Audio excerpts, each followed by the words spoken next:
Shabazz break it down with the proper perspective. So much controversy and a lot of deception. You don't know who's coming through with the light and reflection, and whose mouth is mumbling, trick knowledge deceptive. Shabazz break it down with the proper perspective. So much controversy and a lot of deception. You don't know who's coming through with the light and reflection, and whose mouth is mumbling, trick knowledge deceptive. Shabazz break it down with the proper perspective. Shabazz break it down with the proper perspective. Break it down with the proper perspective.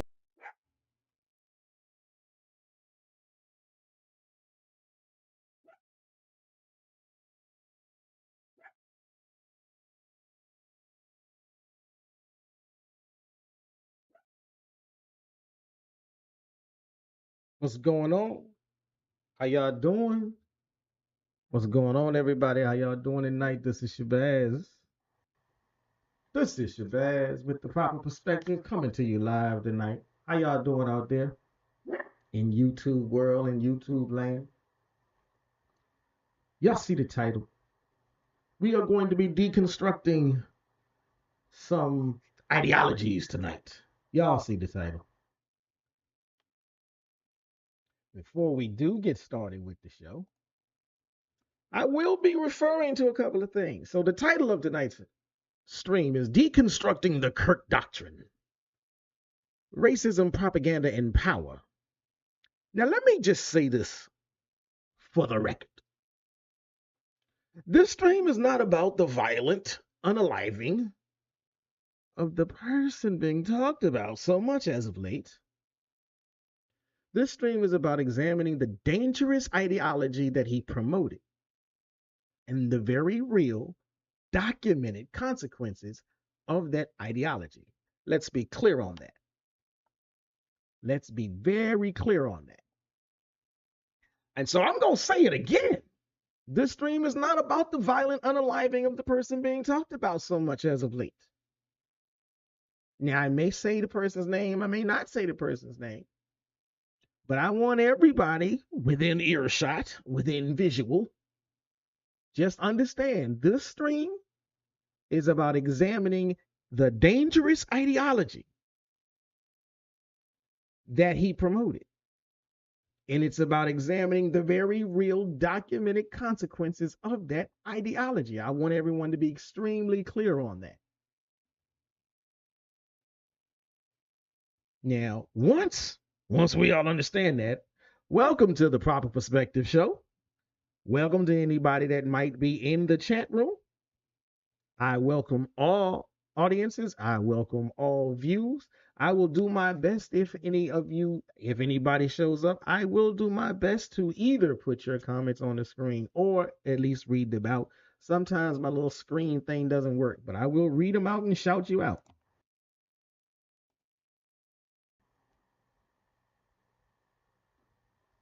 So with that being said, I am going to take a couple of moments to give it a minute, make sure everything is working properly. It seems as though everything is working. But just to be on the safe side, I'm going to make sure. So like I said, ladies and gentlemen, welcome to the Proper Perspective Show. This is Shabazz, your host. And tonight, we're going to be talking about deconstructing the Kirk Doctrine. I want you to consider something. I have a question for you.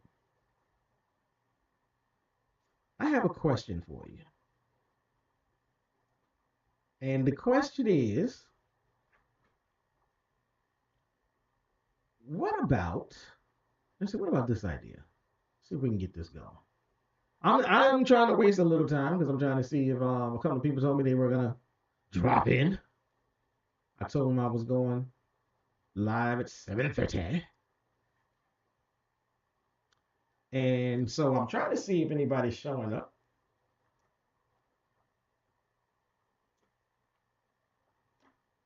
So, yeah, I'm wasting a little time. So, Here's my question for anybody. I'm going to try to get it into the chat room also. Here's my opening question for you. Why is the response to this tragedy? Why is the response not based upon grief? Why is the response not coming from, not centered around grief? Why is the response to this tragedy from who I would assume are his most ardent supporters? Why is it more hate? Why is it filled with violent threats in general? But even more particularly, why is it filled with threats against historically black colleges and universities? One would think that he was at a historically black college or university when the incident occurred. But no, he was at a predominantly white institution. He was in a predominantly white state. But his most ardent supporters,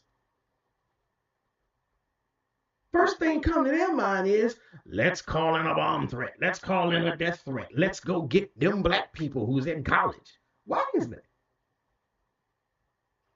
Now, this is why I'm saying what we're doing tonight, we are deconstructing an ideology. Clearly, this ain't got nothing to do with the man. He's no longer amongst us. Excuse me. So we're going to deconstruct this specific political phenomenon that we are witnessing right now play out. Because don't make any mistakes about it. It's not over, folks. I mean, yes, they said that they have the assailant or the suspect. They say that they have him in custody. They have, and they've been somewhat forthcoming with some of the details. And they are telling us, well, we're not necessarily sure why, and we're not necessarily sure, what his motive was. They are telling us that he seems to be a person who is a son of the movement. He seems to be a person who was brought up in a conservative household. So if he's coming from the same very group who extol the ideology, why are black people being targeted for what they did? And that they is not a reference. Let me put on my English cap. That was not a grammatically correct statement. Why are black colleges being targeted for an incident that has been committed, perpetrated by white people? Yeah, I know. Okay, by white people. I'm desperately trying not to get flagged. So as of late, people have been saying white tea as if, I don't know. I guess the algorithm ain't supposed to know that one. So again, we're not talking about a person. We're analyzing an ideological brand. We're analyzing a playbook. We're discussing and analyzing the consequences of that ideology. Now, what I'm going to say to you is, from my own reasoning, from my own research, I've identified, I believe, 4 pillars to this ideology. Pillar 1 is what we're going to move into. Pillar 1 is what I call the propaganda engine. Pillar 1 is the propaganda engine. Now, I may not be able to get this to work the way I would like it to.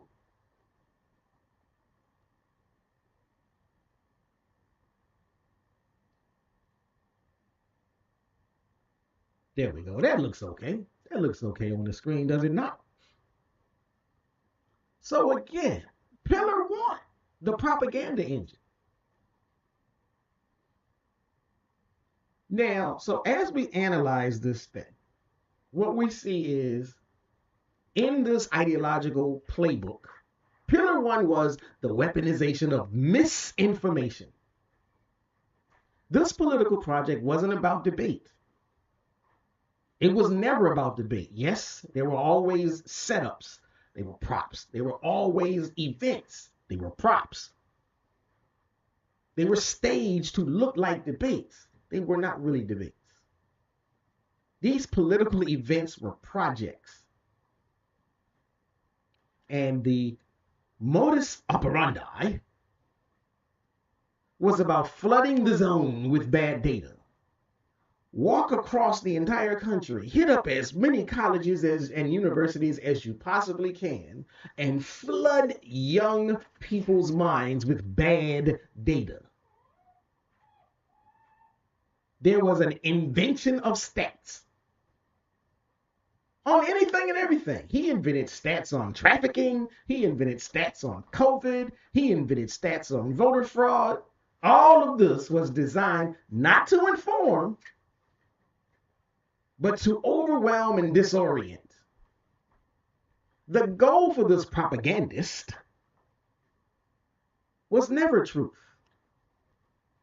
It was power. It was influence. The power to define reality for a captive audience.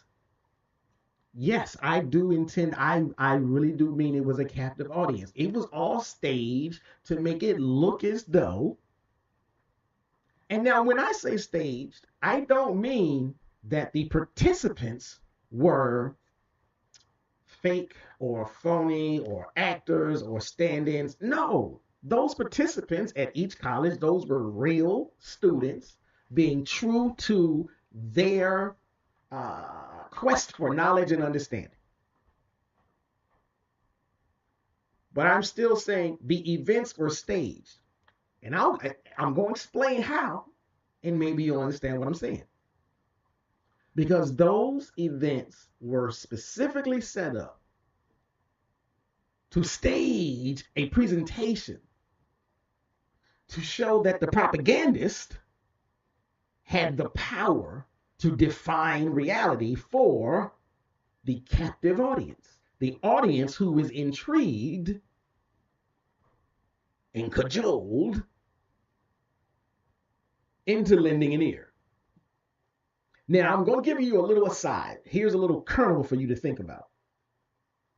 Because it's very much akin to the way the biblical narrative encourages Adam, that first man, so they say, to walk around naming everything, giving him the power to authenticate and officiate. This is the mindset of the propagandist in this campaign of hate that has been going on. And make no mistake, it was always about power. It was always about a captive audience. He set up these pseudo debate events as, I'm not necessarily sure what his age was, some, in the 30s, some, well beyond college years, the youth of college years. So in these debates, he was the seasoned professional. He was the seasoned orator. And he pit himself against 18 and 20-year-old college students who, even if they were students of their respective fields. So for instance, what I mean by student of their respective fields, if a student presented himself or herself and asked a question that was relevant to political science, most likely that student was a person who majored in or was studying political science. If a student stepped up to the mic and asked him a question about abortion and medical and COVID and this, that, and the other, most likely that was a person who was majoring in medicine, medical sciences, or studying something in the field.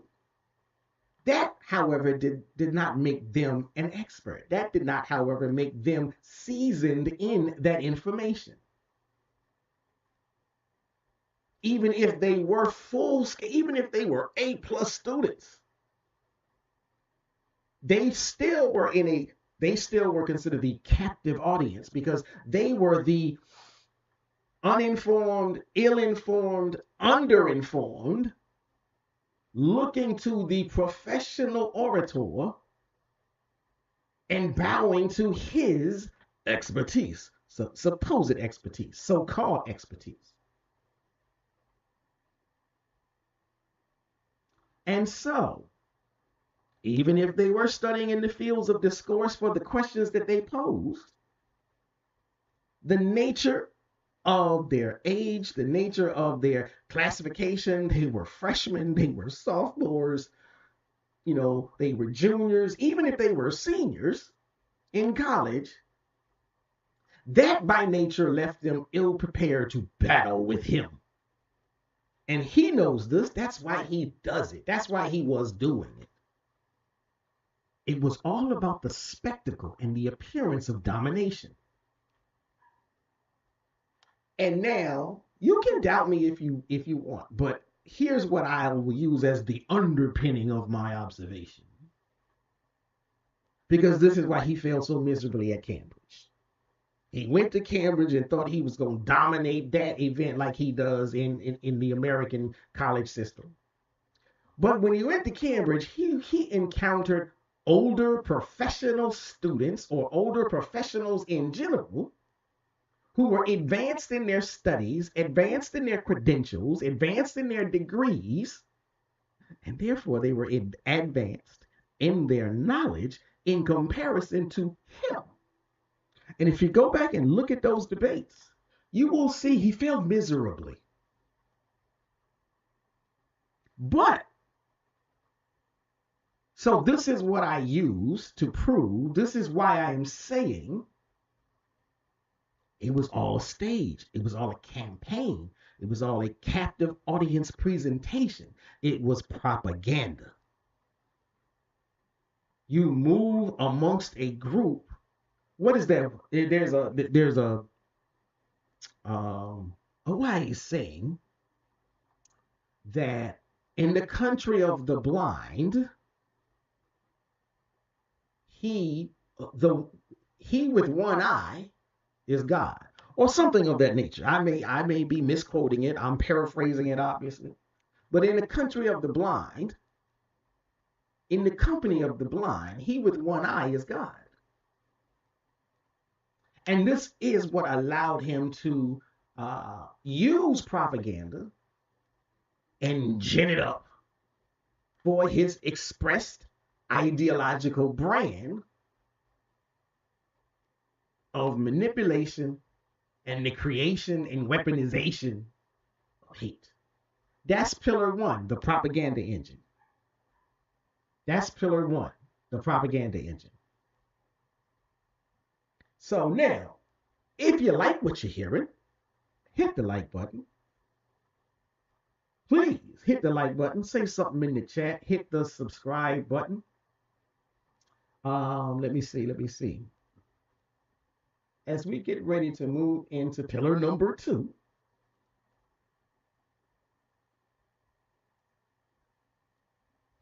so let's see, what is hell again? Here comes somebody trying to call me as soon as I go live. So pillar number 2, ladies and gentlemen, the racial reversal. Here's what we're going to get. Here's what we're going to talk about. Pillar number 2, the racial reversal.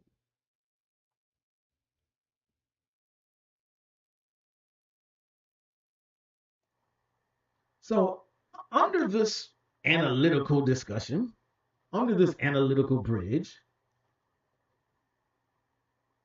pillar 2 was the systematic inversion of reality. The systematic inversion of reality. What does that mean? Here's what that means. Within this commentator's framework, now, okay, again, poorly constructed sentence, Professor. This commentator refers to the man we are trying not to mention so that we don't get flagged. But within the propagandist's framework, within Mr. Kirk's framework, I told you I was going to say it anyhow. Anti-racism becomes, you're just racist against white people. This is an inversion of reality. Nothing could be further from the truth. Documented historical privilege becomes a racist idea. This is inverting reality, a systematic inversion of reality. And so advocating for equality becomes oppression. So anybody that advocates for equality becomes an oppressor. This is systematic inversion of reality. Now, what we call this rhetorical gamesmanship,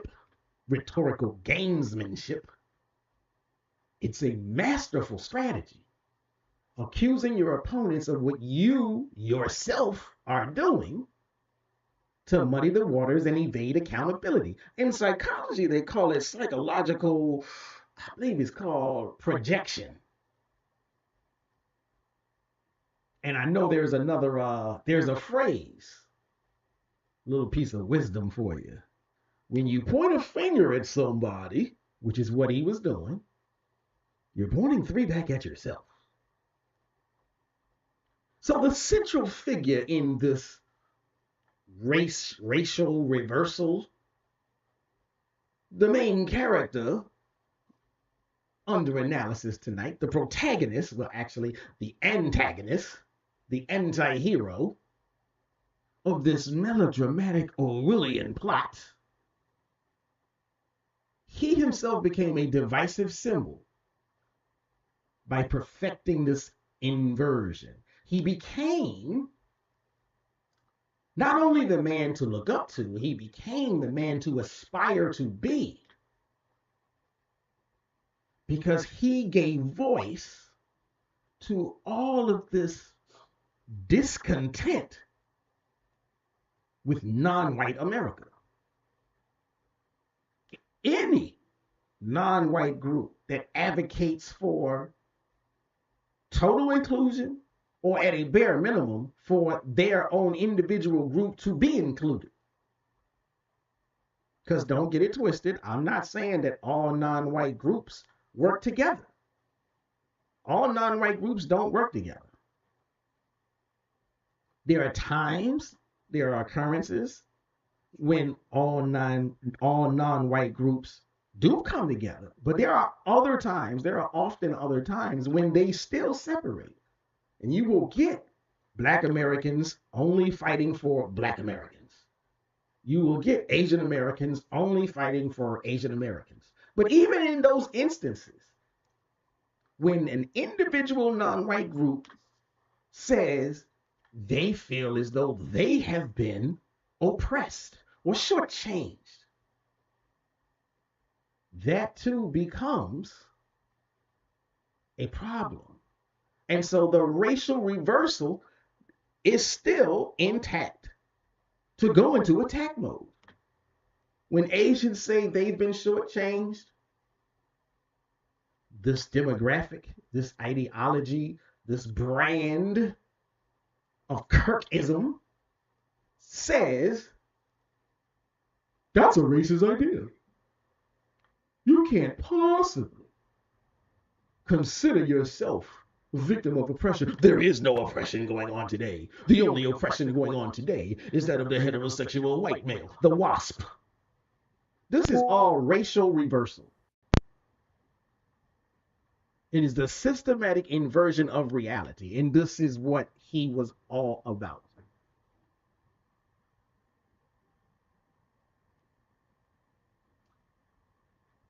Now, shout out to everybody paying attention, listening. We're going to get ready to move into pillar number 3, ladies and gentlemen. We're getting ready to move into pillar number 3. I hope you're still following along. But as we get into pillar number 3, the cult of Grievance. Pillar number 3 is the Cult of Grievance. And this is the one that really takes on a new life, especially now. Pillar 3 was the cultivation of a persecuted identity. Or Pillar 3 is the cultivation of a persecuted identity. One might would say the Jesus factor. The narrative from this influential voice was always that followers were under attack from elites. That his followers are under attack from universities and minorities. This sense of grievance is what allowed the controversy engine to foster loyalty and justify aggression.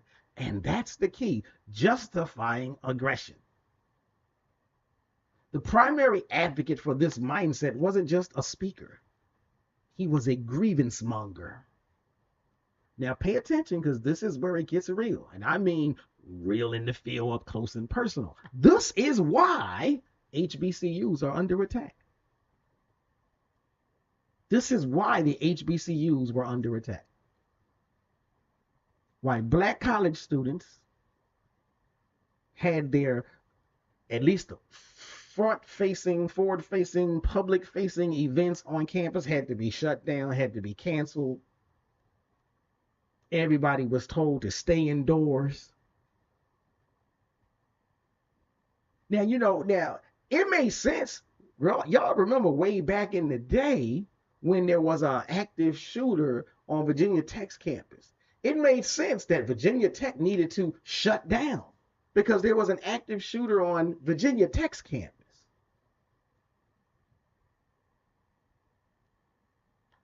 But for HBCUs to have to shut down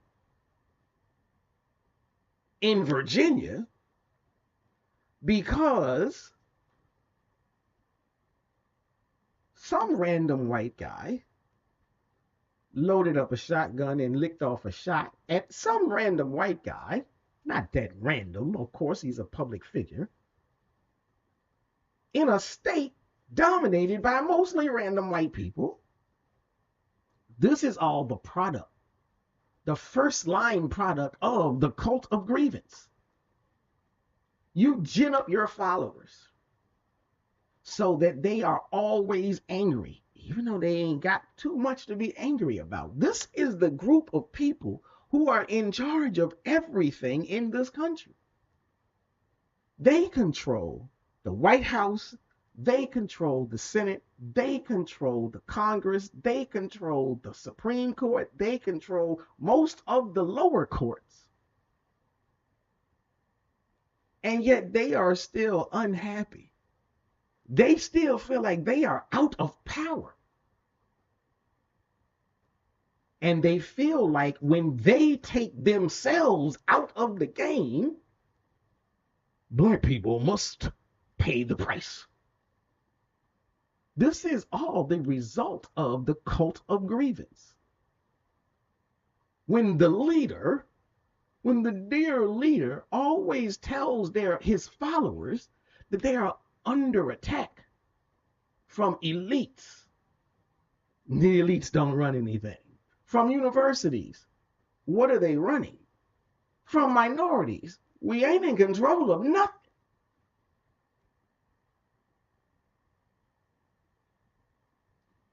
But yet and still, our colleges have to be on the lookout and be very careful.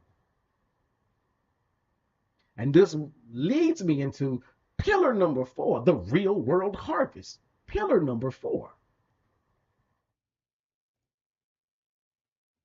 The real world harvest.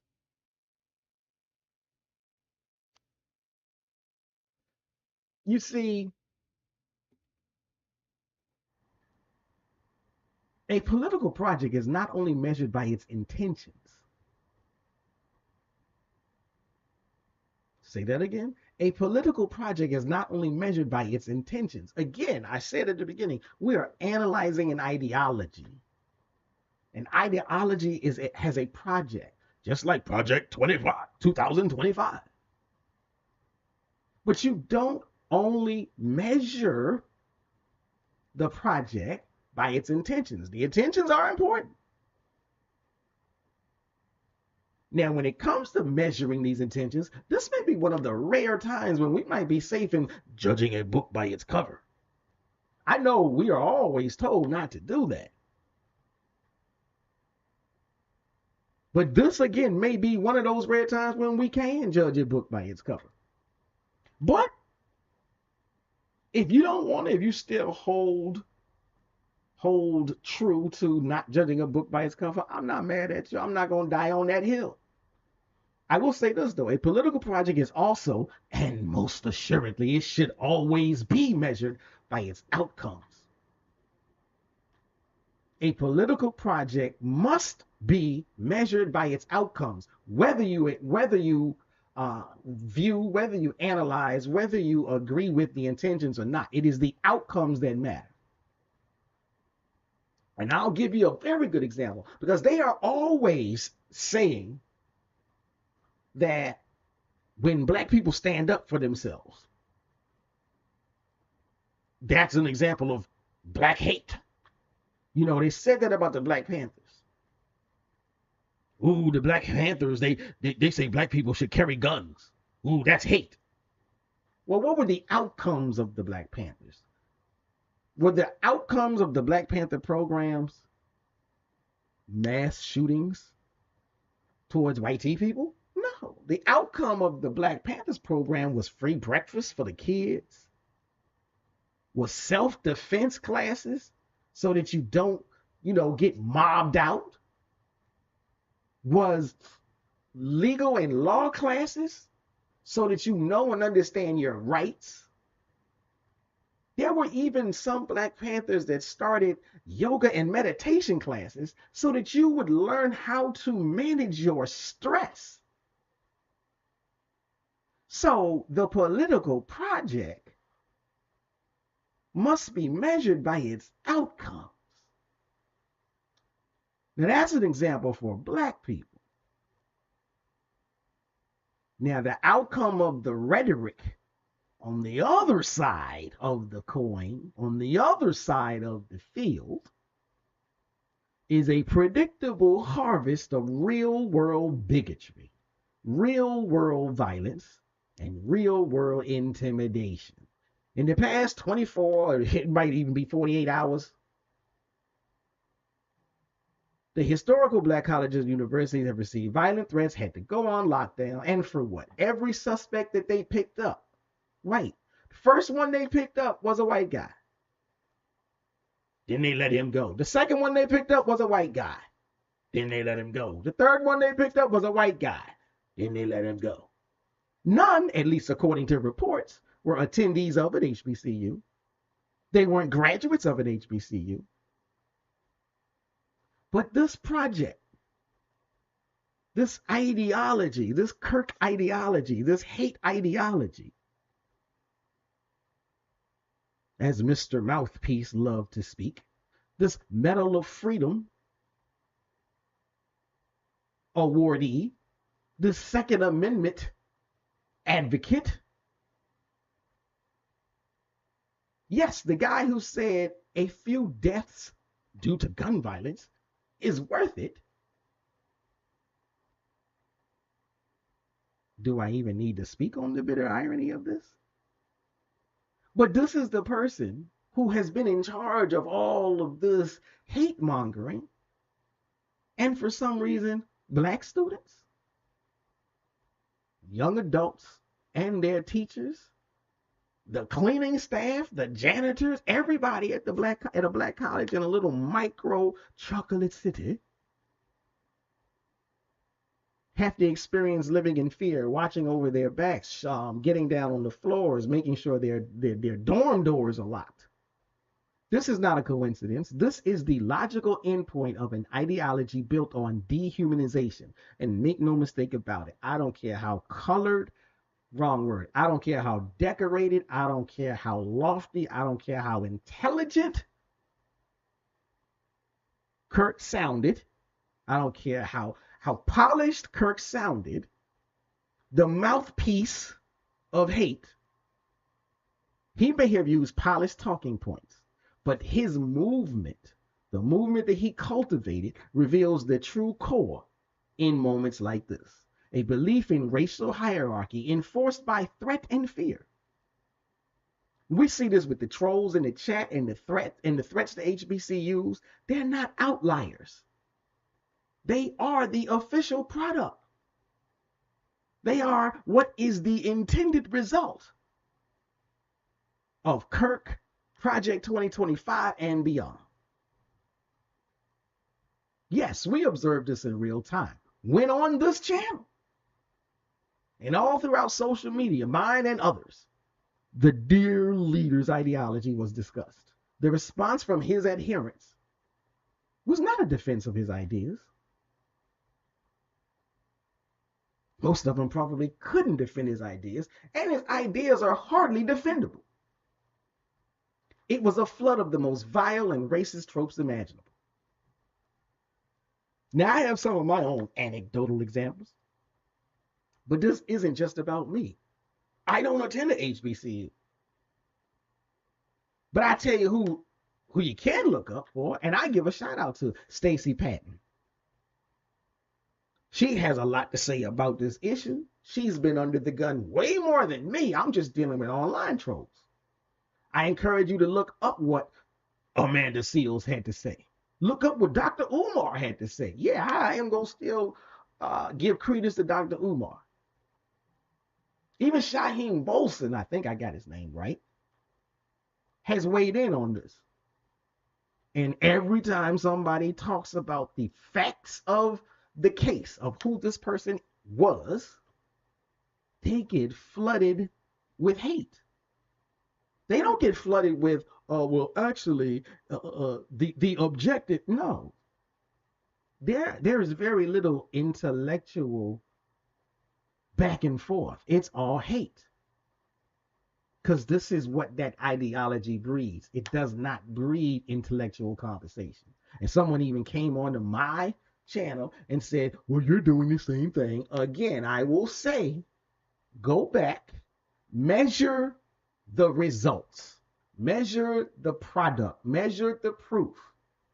You don't have to like me, but you cannot show that by my analysis, I am encouraging or I am inspiring people to behave in inhumane, in dehumanizing manners. And we can say that about Mr. Kirk.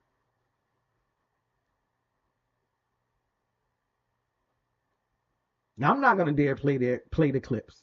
I've already been flagged by Dear Leaders Minions. Which reminds me, I kind of want to move into the ever so thoughtful responses that they flooded my channel with. But I'm not sure if I should. As I said, they did flag me. But I may risk it because I'm going to say this stream is not about the violent unaliving of the person being talked about. This stream is about examining the dangerous ideology that he promoted and the very real documented consequences of that ideology. So if someone wanted to challenge me about the facts, then they would come into the stream, they would come into the chat room, and they would say, well, what about this report? Well, what about that report? What about the Office of Management and Budget? No. They came in and started ad hominem attacks. And they couldn't even come up with any clever ones. This is not intelligent conversation. That's not debate. That's raw, unfiltered consequences of an ideology built on dehumanization. And yes, I guess, if that's your cup of tea, then you would agree with POTUS to award him the Medal of Freedom. I think it really speaks volumes on what this country truly stands for. Because as I say, the mouthpiece may have used polished talking points, but the movement that he cultivated, the captive audience, they revealed the true core, a belief in a racial hierarchy that is informed with pure hatred.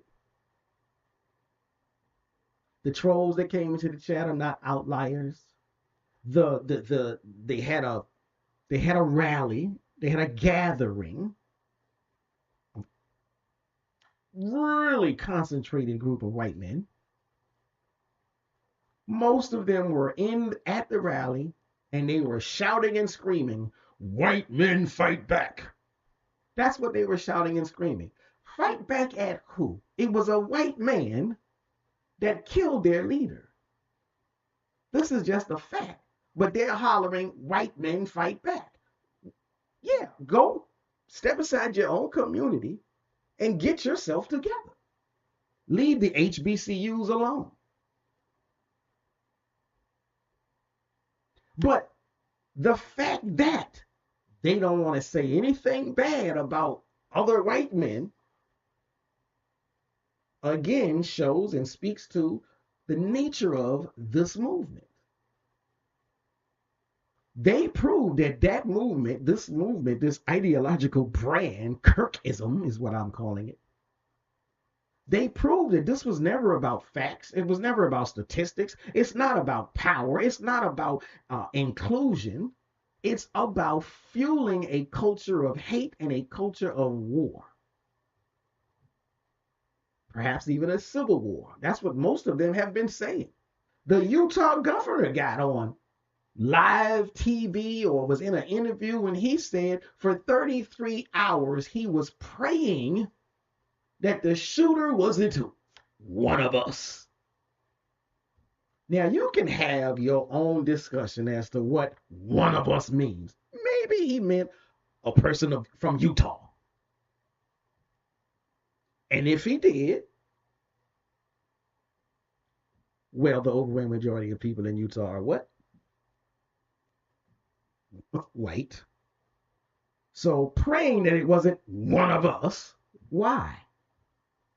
Because if it wasn't one of us, that was going to give them a reason to start something that they've been rumbling about on all over social media. That Kirk has been pushing and promoting them to do all over social media. Take their country back. Now, I don't know who they're going to take it back from because they're in charge of everything. But clearly being in charge of everything is not enough for them. They're in charge of everything, but they feel the need to kick people out. They're in charge of everything, but they feel the need to give death threats to people who ain't in their state, to people who ain't on their block, in their community. They are exercising the cheapest, most toxic ammunition available. But they enjoy this. So what was that governor talking about? What was he praying for when he said, "I prayed for 33 hours that the shooter was not one of us"? Well, who did he want it to be? That's my question. That's my question for you if you're in the chat room. That's my question for you if you're seeing this after the fact. Who did he want it to be? Since he did all that praying. But I'm not going to belabor the point that much more, ladies and gentlemen. What I'm going to do is I'm going to get ready to land this plane and bring you to the conclusion. So here's another question for you. In conclusion, what do you call a political project built by this architect of division? And it doesn't have to be this particular one, any architect of division. But y'all know the type, y'all know the profile. What do you call a political project built by this kind of division and divisive tactic operating, exercising person? You can call it a lot of things. You can call it a propaganda machine. You can call it a grift. You can call it a dangerous ideology. This goes for any of the divisive charming influencers in anybody's community. Now, POTUS calls this a Medal of Freedom Award winner. But the one thing we cannot let this polarizing force be called, the one thing we should not let this polarizing ideology attach itself to, now that at least one of its great giants is gone, is activism. I've seen people calling this man an activist. He was no activist. Activism seeks liberation. Activism is rooted in righteous causes, not hateful causes. This political operative's project sought domination. This political operative's project exuded animosity. This empathy rejector sold a vision of society where compassion was a weakness. And yet now you got people talking about we should show compassion. He said he don't believe in empathy. So this is the critical distinction that we must uphold. What was it Maya Angelou said? When a person shows you who they are the first time, please believe them. We must see the larger game if we are to stay ever vigilant and ever prepared for whatever it might be coming around the corner from people who believe in ideological brands that promote hate. This ideological brand is now being sanitized by media reports trying to label him an activist. His demise is being used to service the very system that he advocated for, the polarizing force. More useful as a martyr, perhaps, than even when he was alive. His demise provides a pretext to demand more censorship.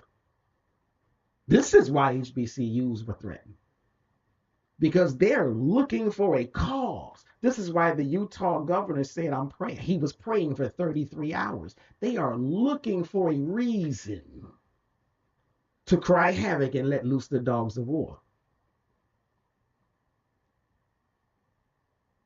So I say hold everybody accountable. Call it out. When you hear people calling that man an activist, correct them. Because that is the type of propaganda that will turn itself over and mushroom into something far more dangerous. And it allows the wrong group of people to stamp official censorship. And it offers them a shield against critique. He was no activist, ladies and gentlemen. When we allow them to do that, the outcome is not justice, it is injustice. It is the amplification of the same toxic dynamics, of the same toxic river that he swam in for his career. Now, the goal for any critic must be to break the cycle, not to become a part of it. That's what I'll say is my conclusion. Break the cycle. Don't become a part of it. Get off that crazy train. That's my conclusion, ladies and gentlemen. This is Shabazz with the proper perspective. Not going to belabor the point anymore. If you like what you heard, share this stream with a friend. If you hate what you heard, share this stream with a friend. I don't mind y'all getting busy in the comments. That's the real battlefield when it comes to YouTube. Like, share, and subscribe is the name of the game. So hit the like button, subscribe by clicking that bell, and stay tuned for the next episode. Again, this is Shabazz with the proper perspective. I will see you guys next time.